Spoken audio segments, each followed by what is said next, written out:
अस्सलाम वालेकुम नाज़रीन। 1955 के अंदर अमेरिकन सदर एज़नहावर की गवर्नमेंट ने एक प्रोजेक्ट के ऊपर काम शुरू किया। ये प्रोजेक्ट था एक जासूस त्यारा तैयार करना जिसका नाम U-2 स्पाई एयरक्राफ्ट रखा गया। इस त्यारे की टेस्टिंग एंड ट्रेनिंग के लिए मुख्तलिफ जगहों का विज़िट किया गया। अमेरिका के मुख्तलिफ रियासतों के अंदर एरियल सर्वे किए गए ऊपर से जहाज़ों के ज़रिए, क्योंकि इसके लिए बेहतर मुनासिब जगह का तलाश किया जाए जहाँ पे इस त्यारे की टेस्टिंग की जाए और इसकी ट्रेनिंग की जाए। यहाँ पे जिस प्रोजेक्ट दिया गया जिस कंपनी को, उस कंपनी का नाम था लॉकहीड, जो आज भी अमेरिका के अंदर मौजूद है। इसका नाम है लॉकहीड मार्टिन, यानी आज ये लॉकहीड मार्टिन के नाम से कंपनी आज भी अमेरिका में है। ये जहाज़ वगैरह बनाने की कंपनी, एक एरोस्पेस कंपनी है। इस कंपनी के डायरेक्टर कहते हैं कि हमने मुख्तलिफ जगहों का एरियल विज़िट किया, हमने एरियल व्यू लिए रियासत के मुख्तलिफ इलाकों के अंदर। तो हमें लास वेगास से कोई 200 किलोमीटर दूर ग्रोम लेक के ऊपर एक जगह मिली। ये जगह जब हमने ऊपर से देखी तो ये बिल्कुल ऐसे फ्लैट और हमवार थी जैसे एक टेबल होती है, टेबल की तरह एक हमवार जगह हमें नज़र आई। तो हमने इस जगह को U-2 स्पाई एयरक्राफ्ट की टेस्टिंग एंड ट्रेनिंग के लिए मुंतखब किया। अब नाजरीन, ये जगह बहुत ही बंजर और वीरान इलाका है। ये लास वेगास से 200 किलोमीटर दूर आता है और ये बिल्कुल बंजर रेगिस्तान और फ्लैट जगह है। यहाँ पे ना तो पहाड़ है, ना ही दरख्त है, ना ही जंगलात हैं, ना ही कोई पानी आसपास लगता है। और इस जगह को, इसका तकरीबन कोई 90,000 एकड़ इलाका मुख्तस कर दिया गया इस मकसद के लिए, U-2 स्पाई एयरक्राफ्ट की टेस्टिंग एंड ट्रेनिंग के लिए। इसको नाम दे दिया गया Nevada testing and training range. और ये एक पूरा कम्प्लेक्स बन गया। यहाँ पे US एयर फोर्स का भी एक एयरबेस बना दिया गया जहाँ पे इस त्यारों की टेस्टिंग की जाती थी, पायलट्स को ट्रेन किया जाता था। तो नाज़रीन, ये यहाँ तक तो बात ठीक है। अब इस जगह को अमेरिकन गवर्नमेंट ने मुकम्मल तौर पर नो गो एरिया करार दे दिया। इस जगह को नो फ्लाई जोन भी करार दे दिया गया, यानी यहाँ से ना तो कोई जहाज़ प्रवास कर सकते थे और ना ही कोई इस जगह में जा सकता था। नाज़रीन, इस जगह के इर्द गिर्द कोई बाकायदा बाड़ नहीं लगाई गई थी, बल्कि मुख्तलिफ निशान ज़दा टावर लगाए गए थे। मुख्तलिफ छोटी छोटी तख्तियाँ लगा के अलर्ट किया गया था कि ये नो गो एरिया है, यहाँ पे फ़ोटोग्राफी मना है, यहाँ पे विजिटिंग मना है, यहाँ पे फ्लाइंग मना है। तो इस तरह की मुख्तलिफ निशान लगा के बताया गया था कि ये इलाका नो गो एरिया है। नाज़रीन, ये इलाका, ये नक्शा, ये जो लोकेशन है, ये गूगल मैप के ऊपर भी नहीं आता था, ये गूगल इमेजरी के अंदर भी नहीं आता था। नाज़रीन, वही इलाका जो Nevada testing and training range के लिए सिलेक्ट किया गया था, आजकल दुनिया के अंदर एक मिस्ट्री बना हुआ है, एक मुअम्मा बना हुआ है। दुनिया इसको एरिया 51 के नाम से जानती है। इसके साथ बहुत ज़्यादा किस्से कहानियाँ मंसूब हैं। कुछ लोग इसको कहते हैं कि यहाँ पे एलियंस के ऊपर एक्सपेरिमेंट किए जाते हैं, और कुछ लोग कहते हैं यहाँ पे UFOs अमेरिकन गवर्नमेंट तैयार कर रही है। नाज़रीन, ये इलाका चूँकि नोगो एरिया था, ना ही गूगल मैप के ऊपर शो होता था, ना ही इसकी कोई सैटेलाइटिक इमेजरी मौजूद थी, कुछ सैटेलाइट के अंदर इसका कोई व्यू नहीं आता था। तो लोगों को इसके बारे में कुछ क्यूरियोसिटी लोगों की बढ़ती गई। इसके बारे में तरह तरह के सवाल उठने लगे। यहाँ पर मीडिया को किसी किस्म की इजाज़त नहीं थी जाने की, इसकी फ़ोटोग्राफी लेने की कोई इजाज़त नहीं थी। तो लोगों ने इसके साथ साथ बहुत सारी किस्से कहानियाँ मंसूब करना शुरू कर दी। नाज़रीन, एक अमेरिकन सहाफ़ी हैं, उनका नाम बेंजामिन रेडफोर्ड है। वो तकरीबन 20 से ज़्यादा किताबें लिख चुके हैं, उनके मुसन्निफ़ हैं।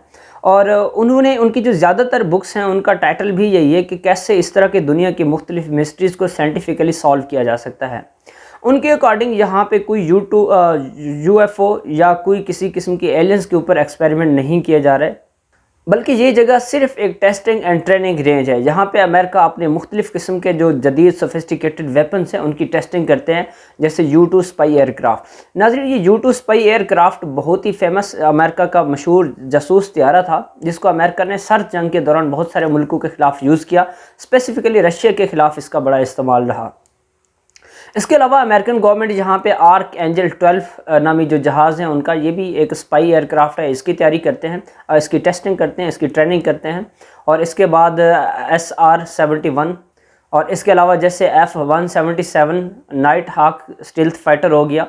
और इन सब तैयारों की टेस्टिंग एंड ट्रेनिंग यहाँ पे की जाती है इस एरिया 51 के अंदर। अब नाज़रीन, जी एरिया 51, इसका पहले तो अमेरिकन गवर्नमेंट, अमेरिकन CIA इसको बिल्कुल मानने से इनकार करती थी कि एरिया 51 नामी कोई जगह एग्जिस्ट करती है। वो इसको सिर्फ़ और सिर्फ Nevada testing and training range कहते थे।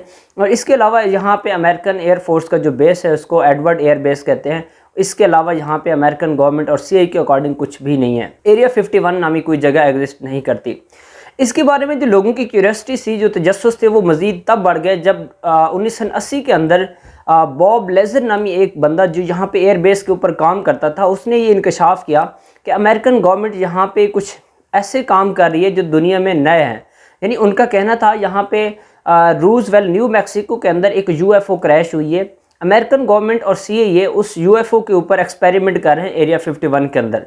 इस यूएफओ के अंदर इसको ऑपरेट करने वाले एलियंस का भी कहते हैं कि उनकी भी dead bodies Roosevelt new Mexico के अंदर मिली थी। तो अमेरिकन गवर्नमेंट उस डेड बॉडीज़ या उनके जो एलियंस के डीएनए हैं उनके टेस्टिंग और उनके ऊपर भी एक्सपेरिमेंट किए जा रहे हैं। और इसके अलावा यूएफओज भी यहाँ तैयार की जा रही हैं और उनके ऊपर भी तहकीकात की जा रही हैं। नाज़रीन, ये जो बॉब लेजर था, ये उस एयरबेस का हिस्सा था, वहाँ पे ये काम करता था। ये एक फिजिसिस्ट था और इसका भी अहम कलीदी रोल था और लोगों ने इसकी बातों के ऊपर यकीन करना और तजस्सुस मज़ीद बढ़ता गया। तो फिर 2013 के अंदर पहली दफ़ा सीआईए ने जब U-2 स्पाई एयरक्राफ्ट की कुछ मालूमात डीक्लासीफाइड करना शुरू की, तो उन्होंने पहली दफ़ा इस बात को माना कि यहाँ पे एरिया 51 अमेरिका के अंदर कोई जगह है, ये कोई एग्जिस्ट करती है। इससे पहले एरिया 51 की किसी जगह का कोई जिक्र नहीं था। अमेरिकन इसको मानते भी नहीं थे कि ये कोई एरिया है। वो सिर्फ इसको एक होमी एयरबेस कहते थे या इसको Nevada testing and training complex के नाम से जानते थे। इसके अलावा वहाँ पे कुछ नहीं था। ये बहुत ही वसी इलाका है। यहाँ पे जो एयरबेस है ये बजाते खुद छोटी जगह पे वाक़ है, लेकिन इसके आसपास जो ममनुआ इलाका है पूरे एरिया के गिर्द बाढ़ नहीं है। यहाँ पे कुछ कैमरास हैं, सिक्योरिटी गार्ड्स की मदद से इसको हिसार में लिया हुआ है और यहाँ पे ज़मीन के अंदर कुछ अंडरग्राउंड मोशन सेंसर्स डिटेक्टर्स भी लगे हुए हैं जो मोशन को सेंस करते हैं और किसी भी ऑब्जेक्ट की, किसी भी जानदार की, किसी इंसान की इस इलाके में एंट्री का बता देते हैं। तो उसके लिए फिर मुख्तलिफ़ किस्म के गार्ड्स हैं, सिक्योरिटी कैमराज हैं, ऑटोमेटिक आर्म्स लगे हुए हैं वो उसको काउंटर करने के लिए। नाज़रीन, 2013 में जब इस बात को माना तो उसके बाद फिर ओबामा जो थे अमेरिकन प्रेसिडेंट ओबामा, उन्होंने भी एरिया 51 को माना कि कोई जगह है। अमेरिकन यहाँ पे अपने जो वेपन्स हैं उनकी टेस्टिंग करते हैं और ट्रेनिंग करते हैं। यानी एरिया 51 के वजूद को गवर्नमेंट की तरफ से पहली दफ़ा 2013 के अंदर तस्लीम किया गया कि ये इलाका है।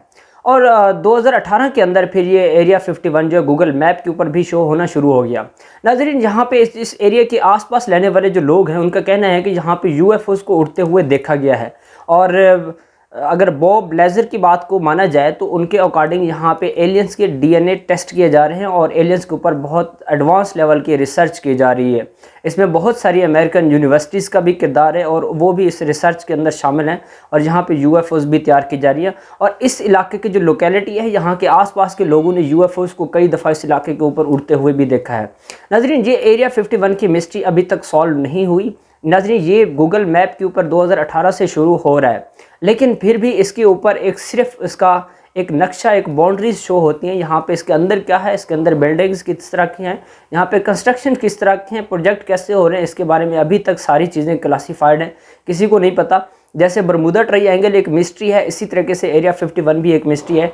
मोस्ट प्रोबेबली हो सकता है यहाँ पे एलियंस के ऊपर भी टेस्टिंग की जा रही हो, यहाँ पे यूएफओज भी तैयार की जा रही हो, क्योंकि ये इलाका अभी तक no go area, no fly zone है। तो नाजरीन, एरिया 51 के बारे में आज की इस वीडियो के अंदर बस इतना ही। मज़ीद अगर इस तरह की आप वीडियोस देखना चाहते हैं तो हमारे यूट्यूब चैनल को सब्सक्राइब कीजिएगा और हम आपसे मिलते हैं एक अगली वीडियो में। तब तक के लिए अल्लाह हाफ़िज़।